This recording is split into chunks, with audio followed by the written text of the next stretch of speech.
September 6th, 2021, Gilboa Prison, Northern Israel. 6 men, 1 tunnel, 9 months, gone. And the craziest part? They used spoons to dig through reinforced concrete. Mahmoud Arda was serving life at Israel's most secure prison. On the night of September 6th, he and 5 others crawled through a 22-meter tunnel beneath their cell and emerged right under a guard tower. The guard stationed directly above them was fast asleep. But this isn't just a story about digging a tunnel. It's about the architectural flaw that made escape possible. The sleeping guard who never saw them emerge, and the rusty spoon that became a symbol of resistance across the Middle East. 9 days later, 2 of them were caught begging for food in a parking lot, rummaging through trash bins, while thousands of soldiers hunted them across the country. This is how 6 men broke out of Israel's most secure prison, using kitchen utensils, and proved that even billion-dollar security systems can be defeated by patience and desperation. Gilboa Prison was nicknamed the Safe, a fortress of reinforced concrete and cutting-edge technology designed to hold the highest-risk prisoners in Israel. Massive walls, armed guard towers, electronic sensors buried in the ground to detect any digging. The prison opened in 2004, shortly after the Second Intifada. It was built specifically for security prisoners, Palestinian militants convicted of planning or carrying out attacks against Israelis, the most dangerous inmates in the country. Escape was considered impossible. But was it really? There was a problem, a fatal flaw hidden in the foundation. To save time and money during construction, the architects made a decision that would haunt Israeli security officials for years. Instead of building the prison blocks on solid concrete foundations, they constructed them on massive concrete stilts.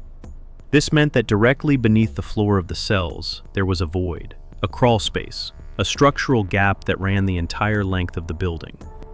If someone could break through the floor, they wouldn't hit solid rock. They would drop into empty space. From there, they could crawl to the edge of the foundation and dig a much shorter tunnel under the perimeter wall. But here's where it gets worse. The architectural firm that designed the prison uploaded the detailed blueprints to their public website. Anyone could download them, see exactly where the voids were.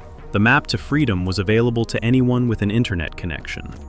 How do you build a prison that costs hundreds of millions of dollars and then post the blueprints online for the world to see? The prison administration knew about this vulnerability. In August 2014, a group of prisoners attempted to escape using this exact method. Break through the floor, drop into the void, dig out. That attempt was thwarted. The prison realized the entire facility was vulnerable. They started filling the voids with concrete. But they ran out of budget, or simply stopped caring. They never reached Ward 2, Cell 5, where Mahmoud Arda and his group were held. They knew the weakness existed, and they left it open. Remember that decision. It would come back to haunt them. How do you plan an escape when you're watched 24 hours a day? Mahmoud Abdullah Arda had been thinking about this question for 25 years. Born in 1975 in the Jenin area of the West Bank, Arda was arrested in 1996 at the age of 21. He was convicted of carrying out attacks against Israelis and membership in Palestinian Islamic Jihad. He received multiple life sentences. By 2020, he had spent a quarter century in Israeli prisons, 25 years in a concrete box. He was 46 years old. He had tried to escape twice before, once in 2014 from Shada prison. He failed, but he learned. He spent his time studying engineering, reading about famous escapes, obsessively looking for any weakness in the system. The guards saw him as a model prisoner, calm, educated, respected by other inmates. They had no idea what he was planning. In late 2020, Arda noticed something strange about the floor of Cell 5. When he tapped certain tiles, they sounded hollow, the void beneath the prison, the one they never filled with concrete. It was right there, under his feet. That hollow sound was the sound of possibility. The plan began to form. But Arda couldn't do it alone. He needed help. He needed men who had nothing left to lose. And in Gilboa prison, there was no shortage of desperate men. The most notable recruit was Zakaria Zubeidi, 45 years old, a former militant commander from Jenin. During the Second Intifada, he was one of the most wanted men in Israel. His presence in the group guaranteed the escape would become international news. The other 4 men were all serving life sentences or held in administrative detention, all from the Jenin area, all members of Palestinian Islamic Jihad. Arda's cousin was among them. 6 men, 6 life sentences, 1 shared cell, 1 desperate plan. Would 6 men really attempt to dig through reinforced concrete with nothing but kitchen utensils? And could they possibly succeed? The work began in late November 2020. Arda focused on the bathroom area, specifically the floor tiles beneath the sink. It was the only spot with some privacy from the guards' direct line of sight. They needed tools. They didn't have jackhammers. They didn't have drills. They had spoons. Metal spoons from the prison kitchen, hardened over time, sharpened against concrete, along with scraps of metal, handles ripped from cooking pots, and anything else they could scavenge without arousing suspicion. The first obstacle was the floor itself. Beneath the tile was steel plating and reinforced concrete. They couldn't just smash through it. The noise would alert the guards instantly. They had to scrape, grind, pry, hour after hour, night after night. A spoon used correctly can chip away at concrete grain by grain. It takes patience, it takes time, it takes desperation. But how long could they keep this up before someone noticed? They employed an ingenious technique. They used acidic liquids, concentrated soda, rust remover. They poured it onto the steel joints and bolts. The acid slowly corroded and weakened the metal, made it easier to pry apart. They took turns. While one man worked, the others stood watch, ready to signal at the slightest sound of guards approaching.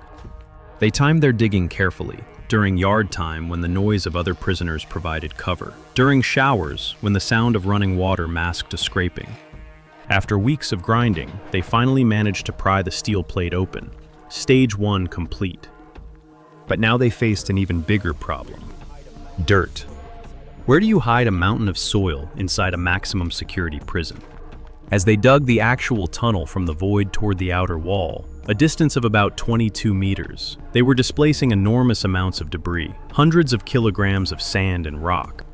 They developed multiple methods of disposal. The first was the sewage system. They pulverized the debris into fine sand and flushed it down the toilets, washed it down the shower drains. This was risky, the pipes constantly clogged. The second method was the garbage. During yard time, they discreetly disposed of small amounts in the bins, mixed it with regular trash. The third method was the most meticulous. They discovered hollow spaces within the cell walls themselves. They drilled small holes and packed the dirt inside, sealed them up before the morning count. They even used their own clothes, tied off the sleeves and legs to create improvised sandbags, stacked them in the hidden structural spaces. The tunnel progressed meter by agonizing meter. It was narrow, claustrophobic, barely shoulder width. They had to dig on their stomachs, using makeshift tools, in total darkness. This operation went on for 9 months, more than 270 nights of digging, 9 months of scraping concrete with spoons, 9 months of hiding dirt in walls and flushing it down toilets, 9 months of wondering if tonight was the night they would be caught. And this is where the failures of Gilboa prison became shocking. There were moments where the entire plan nearly collapsed.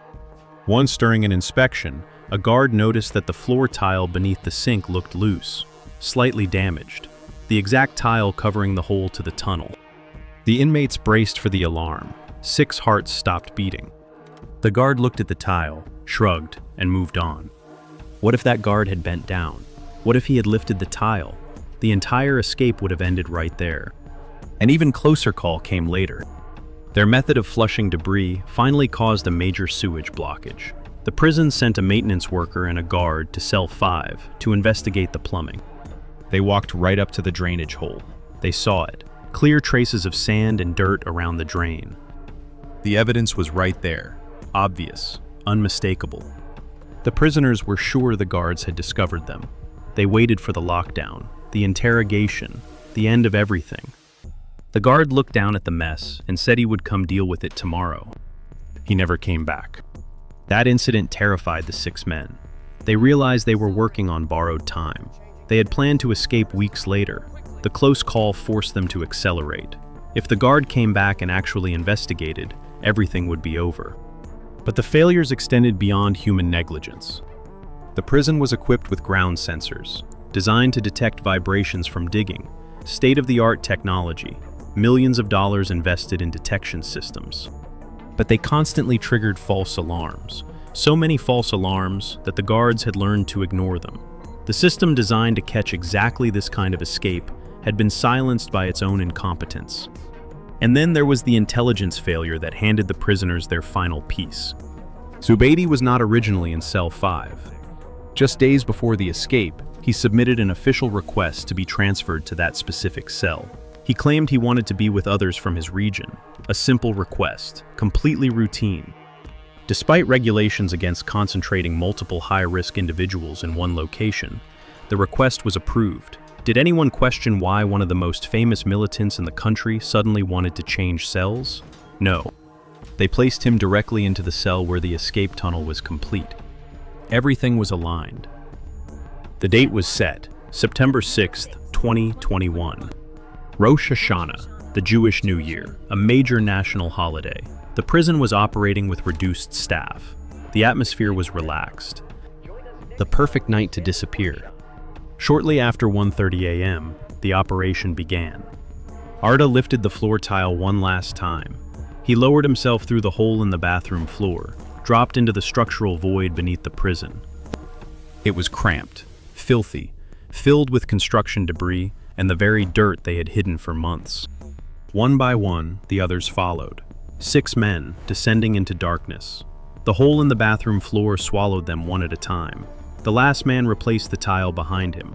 From above, nothing looked different, just a bathroom floor in a prison cell. The crawl through the 22-meter tunnel was brutal. The passage was barely shoulder width. They had to drag themselves forward on their stomachs, inch by inch, in total blackness. The air was thin, hot, suffocating. The fear of a cave-in was constant. One wrong movement could bring the entire tunnel down on top of them. What if the walls collapsed? What if they got stuck? What if the tunnel simply ended in solid rock? This wasn't Hollywood. This was dirt, sweat, and desperation. When Arda finally broke through the surface, he emerged into the cool night air, the first breath of freedom in 25 years. But then he looked up. The tunnel exit wasn't hidden in the fields. It wasn't concealed behind bushes or trees. It emerged right on the main service road. And towering directly above them, just feet away, was a guard tower. This was it, the moment everything could end. Arda looked up at the tower. The light was on. He waited for shouts, for alarms, for gunfire. Silence. The guard stationed in the tower, tasked with watching this exact spot, was fast asleep at her post. Another nearby tower, that should have had a clear view of the exit, was completely unmanned. A staffing shortage. Nobody assigned to watch that section of the perimeter. And the guard who was supposed to be monitoring the CCTV cameras covering this area? According to reports, he was watching television instead. A perfect storm of incompetence. Arda signaled to the men behind him. One by one, they emerged from the earth, covered in filth, gasping for air, their lungs burning from months spent digging in a suffocating tunnel. They had done the impossible. The men quickly stripped off their dirty prison clothes, changed into fresh civilian clothes they had carried through the tunnel. The original plan involved a getaway car, coordinated using a smuggled cell phone, but something went wrong. The car wasn't there. The prison's cell phone jamming system, which should have prevented them from making outside calls, reportedly wasn't activated that night. Another failure. Another system that didn't work when it mattered most. They were stranded, on foot, in the middle of hostile territory. They started running eastward, away from the prison, disappearing into the surrounding farmland. 1:49 a.m. The escape was complete. And then they were out. The open fields of northern Israel stretched around them, stars overhead. The cool September air filled their lungs. For the first time in decades, no walls, no bars, no guards counting heads. Just the wind, just the earth beneath their feet, just freedom. But how long would it last? Inside Gilboa prison, no one had any idea what had happened. The first indication that something was wrong came from a taxi driver. A civilian cruising on Route 71 saw figures running through the fields. They looked suspicious. He called the police. A patrol car arrived, checked the area, found the hole in the ground near the guard tower. They radioed the prison. "Do you have any missing prisoners?" The prison staff did a quick head count. It was 2 a.m. They reported back. All prisoners accounted for. They had counted the shapes in the beds, not realizing some were just piles of blankets. They didn't even check properly. They just glanced and moved on. The most basic security procedure, and they failed it. The police insisted something was wrong. The prison did another count, 3 a.m. This time they found 3 prisoners missing. But were there more? It wasn't until nearly 4 a.m., over 2 hours after the escape, that they realized the full truth. 6 high-risk prisoners were gone. The safe had been cracked. The news sent shockwaves through the Israeli security establishment. This wasn't just embarrassment, it was a national crisis. The largest manhunt in recent Israeli history was launched immediately. Thousands of police officers, border patrol agents, soldiers, drones filled the sky. Helicopters with thermal imaging cameras scanned the fields. Over 200 roadblocks were set up across the country. Elite special forces units, tracking teams, every available resource was mobilized. The entire country was on high alert. But could they find 6 men who had vanished into the night? The fugitives walked for hours, covering about 7 kilometers on foot. They were heading for the nearby Arab village of Nara. Their goal was to reach the West Bank, specifically Jenin, where they could melt into the population. It was around 5 a.m. They were exhausted, dirty, desperate. They approached local residents asking for help, a ride to Jenin. But the residents refused, too terrified of the consequences of helping fugitives. The 6 men found a local mosque, went inside, washed the filth of the tunnel off their bodies, prayed. While in Naura, Arda managed to borrow a cell phone. He called his brother in Jenin. They had a pre-arranged code. Drive to a specific location to meet a prospective bride. Code for the escape being successful. But the Israeli response was too fast. The border to the West Bank was sealed, checkpoints everywhere. Their original plan was now impossible. They faced a terrible choice: stay together and be easily spotted, or split up and increase their chances of survival.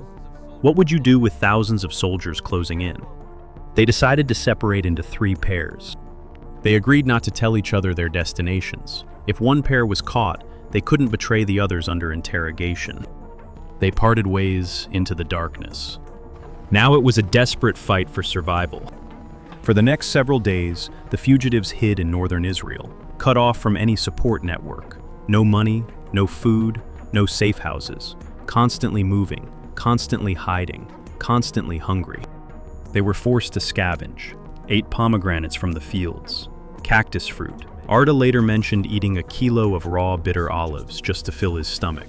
The man who had spent 9 months digging a tunnel with a spoon was now eating raw olives to stay alive. They could hear the drones buzzing overhead, day and night, the mechanical hum of surveillance, a constant reminder that thousands of people were hunting them. But there were moments of profound emotion. Arda later recounted walking into a field of cows during those days. After 25 years in a concrete box, the sight of animals overwhelmed him.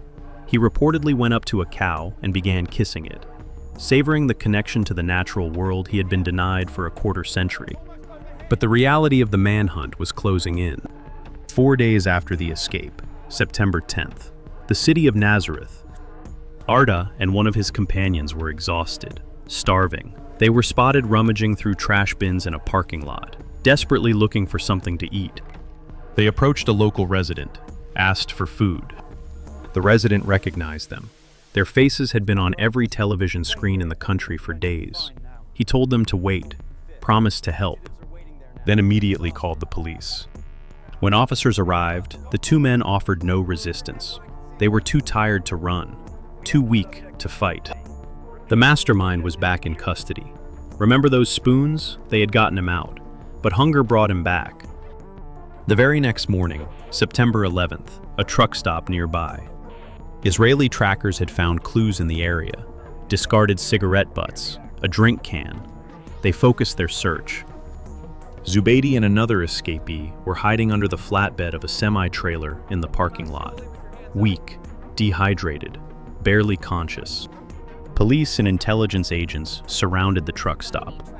Zubeidi tried to run. He was quickly overpowered. 4 were down, 2 were still at large. The last 2 escapees had achieved what the others couldn't. They successfully crossed the security barrier into the West Bank, reached the city of Jenin, a stronghold where they could find shelter. They thought they were safe, but were they? Could the Israeli military reach them even inside the West Bank? The Israeli security forces were not going to let them disappear. September 19th, 13 days after the escape, the military launched a major raid into Jenin. A large force was deployed elsewhere in the city as a distraction, drawing attention away from the actual target. Meanwhile, a specialized counter-terrorism unit surrounded the building where the last 2 fugitives were hiding. A firefight erupted. Local militants tried to protect the escapees, but the building was completely surrounded. There was no way out. The 2 men surrendered. The Great Gilboa prison break was over. All 6 men were back in custody. 13 days of freedom, that was all they got. But was it worth it? Was 13 days of freedom worth years of additional punishment? The aftermath sent shockwaves through the entire Israeli security system. A government commission was launched to investigate the failures. The findings were devastating. The architectural flaws left unaddressed after the 2014 escape attempt, the publicly available blueprints, the intelligence failure in approving Zubeidi's transfer, the malfunctioning anti-tunnel sensors, the unmanned guard tower, the sleeping guard, the guard watching television instead of security monitors, a cascade of incompetence at every level. Several senior prison officials were dismissed or reprimanded. The voids beneath all prison floors were immediately filled with concrete. Security protocols were overhauled across the entire system. Another prison was found to have the same construction flaw. An entire wing was shut down. For the 6 escapees, the brief taste of freedom came at a heavy price. They were immediately separated, placed in solitary confinement under harsh conditions, indicted for escaping from lawful custody. 5 years were added to their sentences. For men already serving life, 5 more years might seem symbolic, but it was a statement. 5 other inmates who helped dig the tunnel also received additional years. But the story doesn't end there. In Palestinian communities, the escape became legend overnight. The Freedom Tunnel, as it became known, represented something far greater than 6 men crawling through dirt. The rusty spoon became a symbol of resistance, of hope, of the human will to be free, no matter the odds. Social media filled with images of spoons. Murals appeared on walls across the region. The escapees, despite being recaptured, were celebrated. And then, in October 2025, came an ending no one predicted. Following a ceasefire agreement, a prisoner exchange was negotiated. Over 150 Palestinian prisoners were released and exiled to Egypt. Among them was Mahmoud Abdullah Arda, the mastermind of the Freedom Tunnel, the man who spent 29 years in prison, the man who used a spoon to chip away at concrete for 9 months. Finally free. When Arda arrived in Egypt, he was overwhelmed. After nearly 3 decades behind bars, he saw children for the first time since his imprisonment began. He later expressed astonishment at seeing how the world had changed. His brother relayed that those 5 days of freedom in September 2021, despite ending in recapture, were celebrated as if they were worth 50 years. The Gilboa prison break exposed a fundamental truth about security systems. Billion-dollar technology, armed guards, electronic sensors, reinforced concrete. None of it matters if guards fall asleep, if warnings are ignored, if budgets run out before vulnerabilities are fixed, if blueprints are posted on public websites. 6 men with spoons proved that even the most secure fortress has weaknesses, that patience and desperation can defeat the most sophisticated systems. The prison they called the safe was never truly safe at all. Remember those spoons? The ones they sharpened against concrete? The ones they used to chip away grain by grain for 9 months? Those spoons became the most powerful symbol to come out of an Israeli prison. More powerful than any weapon, more dangerous than any bomb. because they proved something that no amount of reinforced concrete can deny. The human will to be free cannot be contained. And that brings us to the end of our story. If you liked it, don't forget to like and subscribe and activate the bell button so you can receive new videos.